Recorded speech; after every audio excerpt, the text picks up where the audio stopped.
Hello अस्सलाम वालेकुम। हम अब आज अपना सेकंड चैप्टर जो है एटॉमिक स्ट्रक्चर वो उस पे हम मतलब लेक्चर रिकॉर्ड करेंगे। और जो मैंने लीव किया था 1.7 पे लास्ट टाइम, जब हम इंट्रोडक्शन टू केमिस्ट्री और फंडामेंटल कॉन्सेप्ट्स को कवर कर रहे थे, तो वहीं से हम बेसिकली कंटिन्यूएशन करेंगे। लेकिन उसके अंदर एक चेंज होगा इस टाइम कि 1.7 के जो प्रॉब्लम्स थे, जो क्वेश्चंस थे, जो न्यूमेरिकल्स थे, बेसिकली हमने वो नहीं किए थे। तो वो उसको स्किप करते हुए मैं पहले एटॉमिक स्ट्रक्चर को मैंने सोचा कि मैं ज़्यादा टाइम दे सकूं और इसको मैं पहले कंप्लीट करा दूं, तो ये ज़्यादा बेहतर होगा। So without any further do हम अपने चैप्टर पे आ जाते हैं जी। चैप्टर नंबर 2 है एटॉमिक स्ट्रक्चर। पहले हम लोग इसके टॉपिक्स देख लेते हैं कि कौन से होते हैं। 2.1 discovery of sub atomic particles, electron, proton and neutron.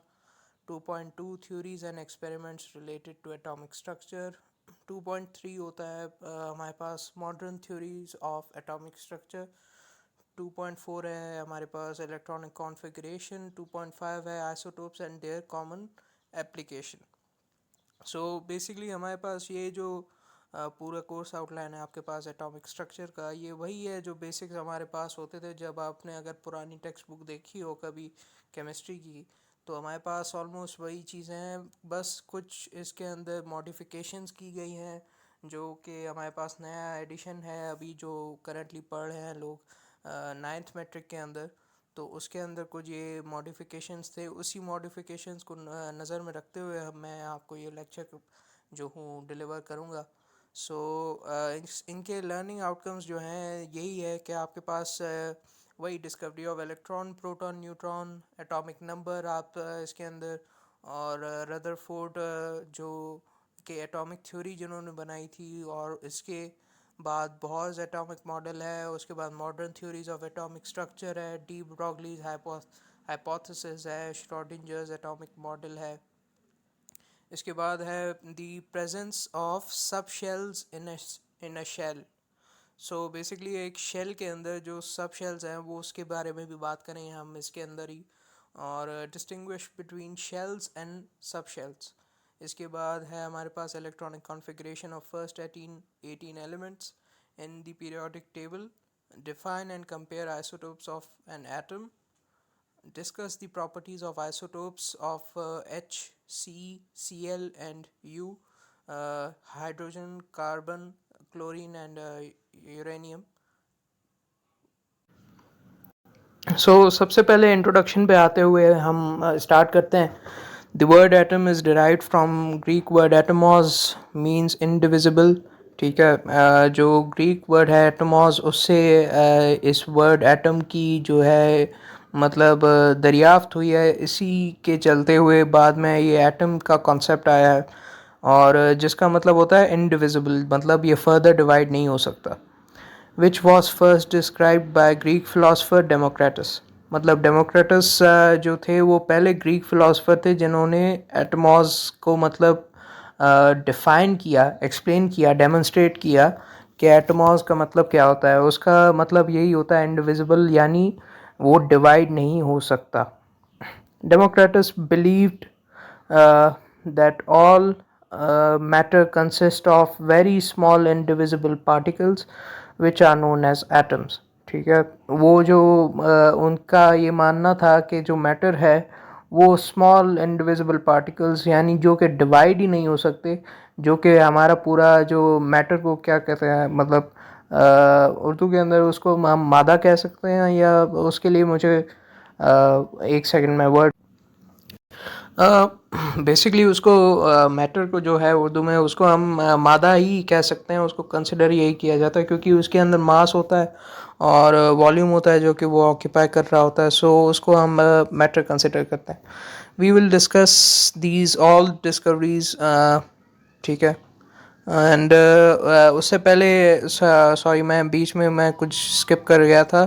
John Dalton के बारे में जो है वो इसके बारे में भी इंट्रोडक्शन में थोड़ा सा लिखा हुआ है कि John Dalton an English school teacher and chemist suggested the fundamental atomic theory which explained that all elements are made up of indivisible particles called atoms.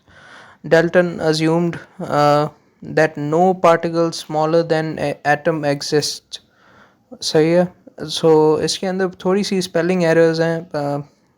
I don't know why Sindh textbook board still इन पे काम कर रही है या क्या कर रही है. मैं हमारे ज़माने में भी थी स्पेलिंग एरर्स, लेकिन इनको एटलीस्ट डबल चेक करना चाहिए. लेकिन हमारा थोड़ा टाइम वेस्ट हो रहा है, सॉरी उसके लिए. Coming back to the topic, which explain that all elements are made up of indivisible particles called atoms. तो ये तो हो गया हमारे पास. सब एटॉमिक पार्टिकल्स की यहाँ पे बात हो रही है कि डाल्टन ने अज्यूम किया था कि एटम से छोटा कोई मॉलिक्यूल या सॉरी एटम से छोटा कोई पार्टिकल एग्जिस्ट ही नहीं करता. मतलब उससे छोटी कोई चीज़ है ही नहीं. मतलब एटम स्मॉलेस्ट चीज़ है, इसके आगे कोई चीज़ है ही नहीं. But by the passage of time, new experiments show that atom is composed of even smaller particles known as subatomic particles. After these subatomic particles were discovered and named as electron, proton and neutron.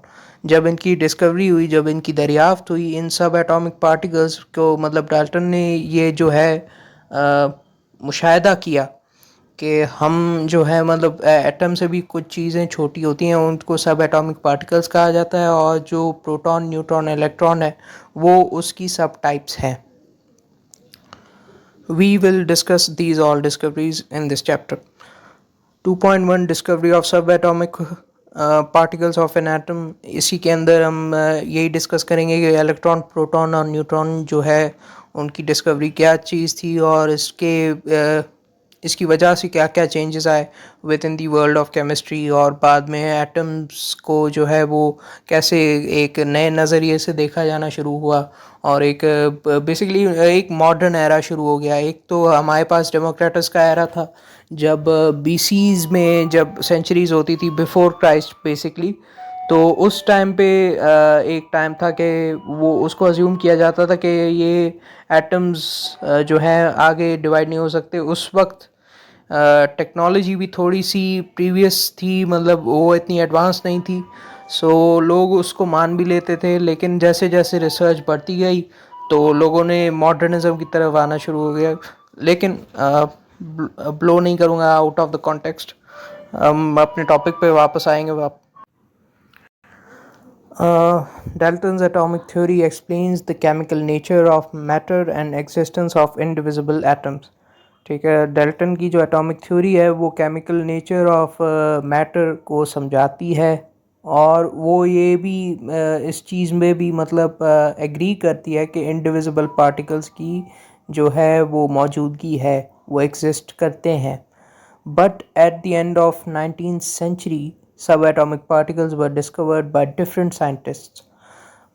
जबकि 19वीं सदी जब ख़त्म हुई तो जो सब atomic particles थे जो कि मतलब एटम से भी छोटे जो पार्टिकल्स थे, जो बिल्कुल बारीक से पार्टिकल्स थे basically, electron, proton and neutron, वो डिस्कवर होना शुरू हो गए और वो मुख्तलिफ साइंटिस्ट जो हैं वो इसके ऊपर काम करना शुरू हो गए. First subatomic particle electron was discovered by Michael Faraday, William Crookes and J.J. Thomson. ये बहुत ही फेमस साइंटिस्ट हैं, Michael Faraday, William crooks and J Thomson. ये एमसीक्यू के अंदर भी आता है कि आपके पास कौन से ऐसे जो हैं साइंटिस्ट हैं जो कि जिन्होंने सब एटॉमिक पार्टिकल इलेक्ट्रॉन को डिस्कवर किया था. तो इन केस अगर आपके पास एमसीक्यू आता है तो आपके पास लिखने के लिए कुछ होना चाहिए. इनके शॉर्ट में भी आता है तो आप उसमें भी ये लिख सकते हैं. सो ये है कि एमसीक्यूज़ में ये आता रहा है बहुत बार. Second sub atomic particle proton identified by Goldstein and Ernest Rutherford.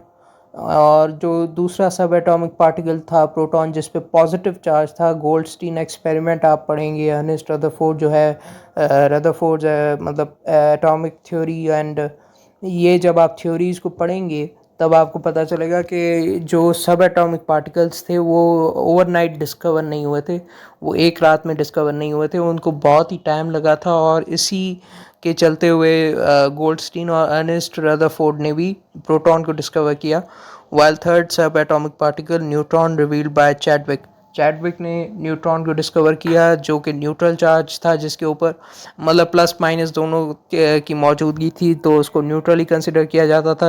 इसको ये भी कहा जाता है कि it has no charge. All of these findings were milestone in the knowledge of atomic structure which we have now. अब जो मैंने ये बात की है ये इन्होंने 2 लाइनों में किया कि जितनी भी ये फाइंडिंग्स थी, जितनी भी ये चीज़ें दरियाफ्त की गई थी, ये अभी माइलस्टोन है एटॉमिक स्ट्रक्चर का, जो मतलब वो बहुत ही कह सकते हैं कि कीमती इम्पोर्टेंट थी, बहुत ही नायाब चीज़ें थी जो इन्होंने ये किया था। और इसी की वजह से बहुत ही केमिस्ट्री की दुनिया में भी चेंजेस आए, और फर्दर इसके अंदर अभी सब एटॉमिक पार्टिकल्स के ऊपर भी रिसर्च होती है इसी के चलते हुए, इसी के बलबूते पर। 2.11 discovery of electrons. Electron is the lightest particle, सबसे हल्का पार्टिकल है इलेक्ट्रॉन, कैरिंग नेगेटिव चार्ज। ठीक है, नेगेटिव यानी माइनस चार्ज होता है in an atom discovered by J.J. Thomson and William Crookes. William crooks और जे थॉमसन, ये इनकी पिक्चर भी बनी हुई है। ओल्ड एडिशन में ये नहीं थी, फ़िलहाल credit goes to Sindh textbook board के, उन्होंने अभी ये किया है। विलियम क्रुक्स और जे थॉमसन की तस्वीर है जिसमें ये कहा जाता है कि नेगेटिव चार्ज है एटम के ऊपर, और यह लाइटेस्ट पार्टिकल है, और इसका मास का भी सवाल आता है एमसीक्यू के अंदर भी, और शॉर्ट क्वेश्चंस और लॉन्ग क्वेश्चन के अंदर भी। एंड विलियम क्रुक्स हो गया। इसके बाद इसके यहाँ पे माइकल फैराडे की भी तस्वीर लगाई हुई है। The apparatus used for this type of experiment is called discharge tube. Discharge tube के ज़रिए ये आपको नज़र आता है कि डिस्चार्ज ट्यूब जो है वो यूज़ किया जा रहा है, जिसके अंदर ग्लास ट्यूब फिटेड। अगर आप यहाँ पे देखें तो एक जगह पे कैथोड है, एक जगह पे एनोड है। तो ये 2 मेटल इलेक्ट्रोड्स हैं जो कि हाई वोल्टेज सोर्स पर कनेक्ट किए जाते हैं, और जब डिस्चार्ज ट्यूब से कनेक्ट होते हैं तो ये इनके अंदर बहुत ही लो प्रेशर पे ये किए जाते हैं बेसिकली। सो हाई वोल्टेज और लो प्रेशर ये कंडीशन होती है जब डिस्चार्ज ट्यूब को हम लोग ऑपरेट कर रहे होते हैं। लो प्रेशर की यहाँ पे वैल्यू भी दी हुई है 1 mm और Hg। सो यही बात हो रही थी कि जब उन पे लो प्रेशर अप्लाई किया जाता है और वोल्टेज को जो है हाई रखा जाता है, तो जो लो प्रेशर और हाई वोल्टेज इनकी कंडीशन होती है ताकि इलेक्ट्रोड जो है वो डिस्चार्ज ट्यूब में बेसिकली वो काम कर सकें और डिस्चार्ज ट्यूब ऑपरेट हो सके। As the high voltage currents start passing between electrodes, a streak of bluish light originate and travel in the straight line from cathode negative electrode to anode positive electrode. Green glow जो है वो एक इसमें green glow दिया हुआ है diagram के अंदर, लेकिन हमारे पास जो है ब्लूइश लाइट जो है वो स्ट्रीक जनरेट होती है और कैथोड से एनोड तक जाती है, नेगेटिव इलेक्ट्रोड से पॉजिटिव इलेक्ट्रोड तक जाती है, which causes glow at the wall of opposite end. These rays are known as cathode rays. J Thomson ने जस्टिफाई किया कि इन रेज को जो है वो डिफ्लेक्ट होती हैं वो पॉजिटिव प्लेट की तरफ इन इलेक्ट्रिक एंड मैग्नेटिक फील्ड। तो इलेक्ट्रिक फील्ड हो या मैग्नेटिक फील्ड हो, दोनों में वो डिफ्लेक्ट होंगी, और ये इसकी कंडीशन है दूसरी, which shows that these raise possess negative charge due to this negative charge particle was named as electron. इस नेगेटिव चार्ज के चलते हुए, इस नेगेटिव चार्ज के होते हुए इसको इलेक्ट्रॉन का नाम दिया गया, और ये काम किया था जे थॉमसन ने। These electrons were obtained from the gas in discharge tube, which proves that electrons are constituent of all matter. तो electrons जो है उनके अंदर बहुत सारा मैटर होता है, और यही इसके अंदर बात की गई है। और गैस जो है डिस्चार्ज ट्यूब के अंदर, ये इससे प्रूव होता है। जब वो ग्लो नज़र आया तो जे थॉमसन ने जस्टिफाई किया कि यही नेगेटिव चार्जेस हैं जो कि पॉजिटिव प्लेट की तरफ डिफ्लेक्ट हो रही हैं इलेक्ट्रिक और मैग्नेटिक फील्ड में। Properties of cathode rays: they travel in straight line from cathode towards anode. They produce sharp shadow of an opaque object placed in their path. They have negative charge and bend towards positive plate in electric and magnetic field. तो electric और magnetic field में जब हम charges को डालेंगे तो negative charge जो है वो पॉजिटिव प्लेट की तरफ बैंड का मतलब होता है वो मूव करके वहाँ पे जाएगा. और sharp shadow of an opaque object मतलब जब वो पास कर रहा होता है तो ओपेक ऑब्जेक्ट कौन सा है उसके सामने, वो है उसकी जो दूसरे डिस्चार्ज ट्यूब के अंदर जो दूसरा एंड है वो, तो उसके शार्प शेडो वो जो है वो प्रोड्यूस करता है. और यही बात है.